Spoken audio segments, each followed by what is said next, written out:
मित्रों 29 जून 2024 को शनिदेव वक्री होने वाले हैं।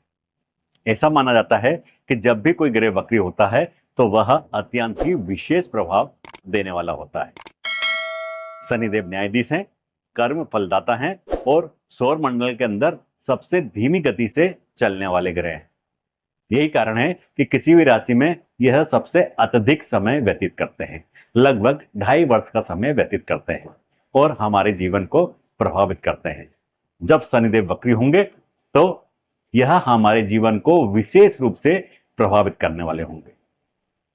मित्रों, आज के कार्यक्रम में हम शनिदेव के वक्री होने से हम किस तरह से प्रभावित होते हैं, हम सभी 12 राशियां किस तरह से प्रभावित होते हैं, यह जानने का प्रयास करेंगे।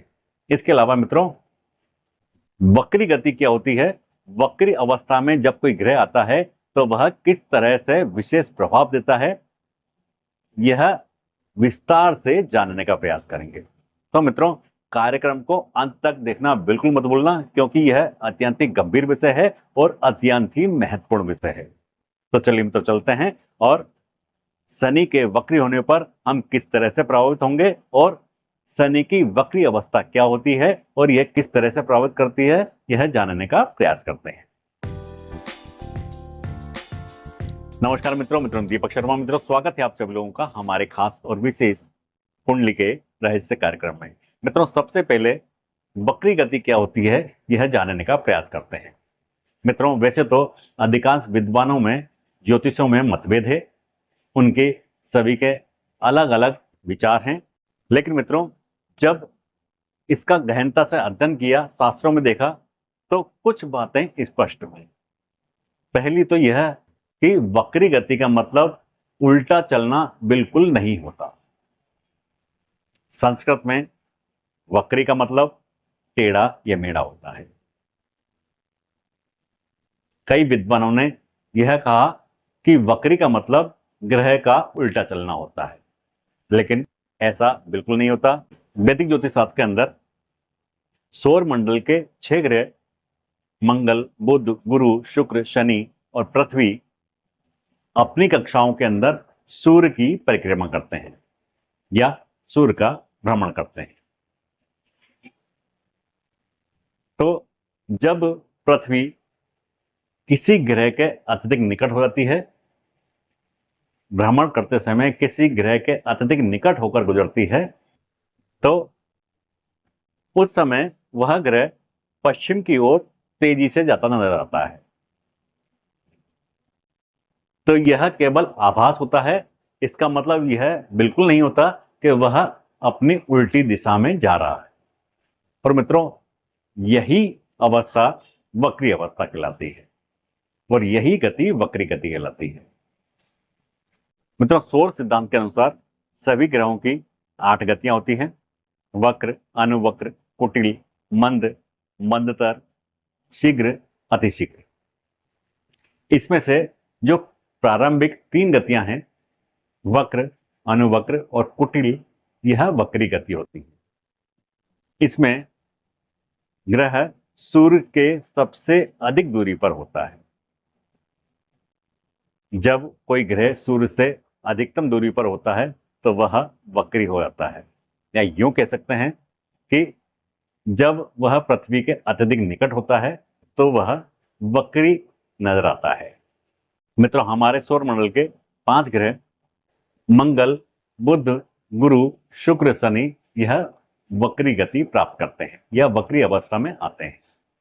इसमें से मंगल, गुरु और शनि यह सूर्य से अधिकतम दूरी पर होते हैं और वक्री अवस्था प्राप्त करते हैं।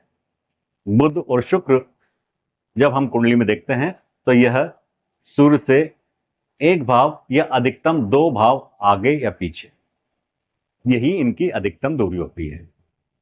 तो मित्रों, कुछ दूरी निर्धारित की गई है, उस दूरी पर आने पर कोई भी ग्रह वक्री होता है।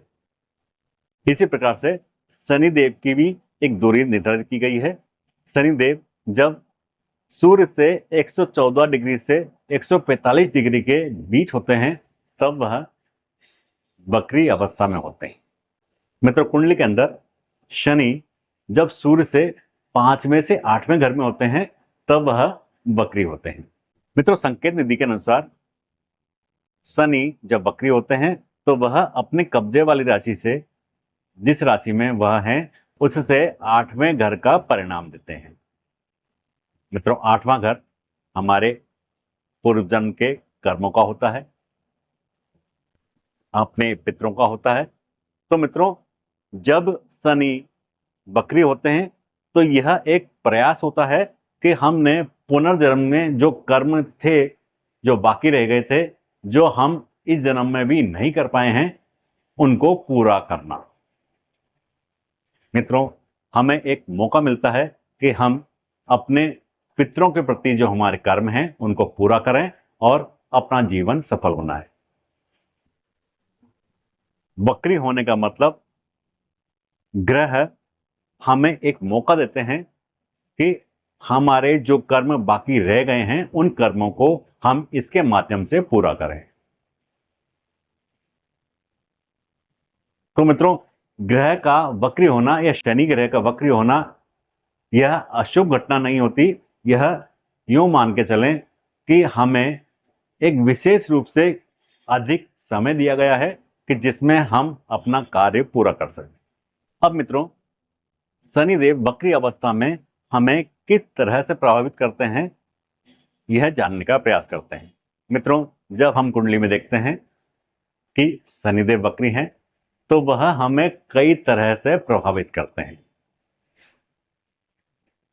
मित्रों, वक्री शनि की कई दृष्टियां होती हैं।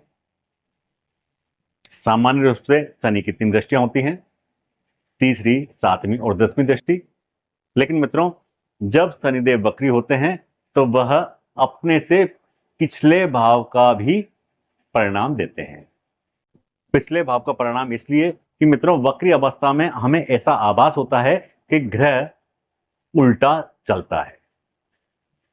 तो मित्रों, जब शनिदेव किसी भाव में होंगे तो अपने से पिछले भाव का 50% परिणाम अवश्य देंगे। जैसे मान लीजिए इस समय शनिदेव एकादश भाव में है तो एकादश भाव का 100% परिणाम देंगे, तो दसम भाव का 50% परिणाम अवश्य देंगे।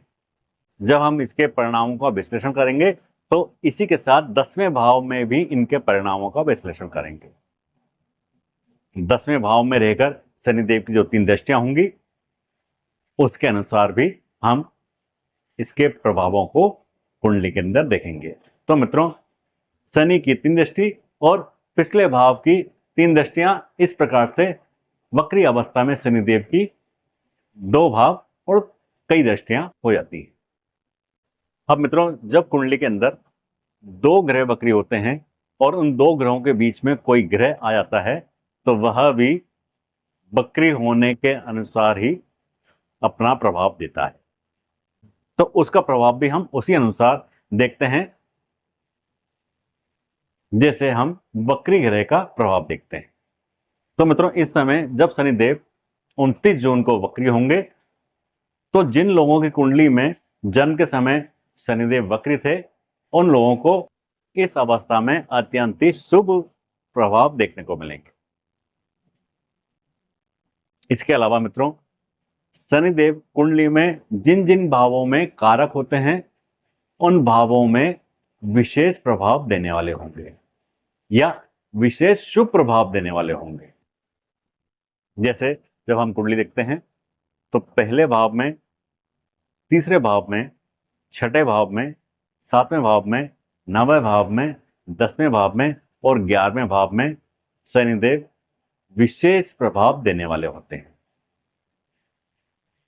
तो जब शनिदेव वक्री अवस्था में आएंगे तो इन भावों में विशेष प्रभाव देने वाले होंगे।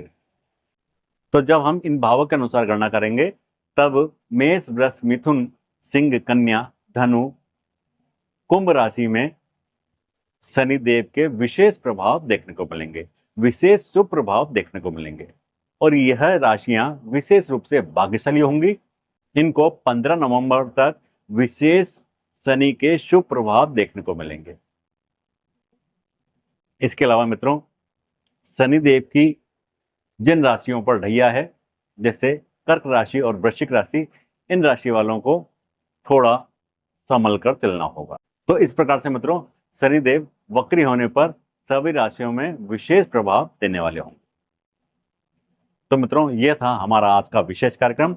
अगले कार्यक्रम में फिर एक विषय पर विस्तार से चर्चा करेंगे। तब तक के लिए मित्रों आगे दीजिए नमस्कार।